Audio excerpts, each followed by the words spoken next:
India's long fight for justice is finally over. Tahawwur Hussain Rana, accused in the 2008 Mumbai terror attack case, has been extradited to India by the US. And credit certainly goes to Modi government at center, terming it as a big diplomatic success. Union Home Minister Amit Shah, while talking to a news channel, asserted that the extradition of Tahawwur Rana, accused in the 26/11 terror attacks, is a big success of Prime Minister Narendra Modi's government's diplomacy. मैं मानता हूं तब राणा की यहाँ वापिस आना ये मोदी सरकार की कूटनीति का बहुत बड़ी सफलता है. Without naming Congress, Amit Shah reminded that governments under whose rule the bomb blast took place could not bring him back. The 64-year-old Tahawwur Rana was lodged at the Metropolitan Detention Center in Los Angeles, United States, and is known to be associated with Pakistan-American terrorist David Coleman Headley, one of the main conspirators of 26/11 Mumbai attacks. On the fateful day of 26th of November 2008, India faced one of the deadliest terror attacks in its history.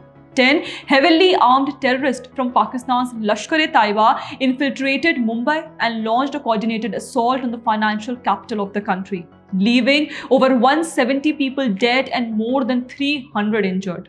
One remembers how the Congress that ruled the center at that time was totally ignorant of terror network planning, such as a massive attack on the country's financial capital.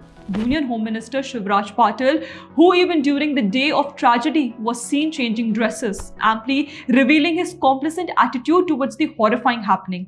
Patil had to even resign later for the failure, as he was allegedly accused of delaying the aeroplane carrying NSG commandos to Mumbai, resulting in a rise in casualties. What to say of Shivraj Patil? Even while Mumbai burnt, Rahul Gandhi was busy in his party with his friends near Delhi on November 29, 2008. Similarly, then Maharashtra Congress CM Vilasrao Deshmukh brought a film director outside Hotel Oberoi when terrorists were killing innocents, only to ensure that his son Ritesh Deshmukh got a role in the film.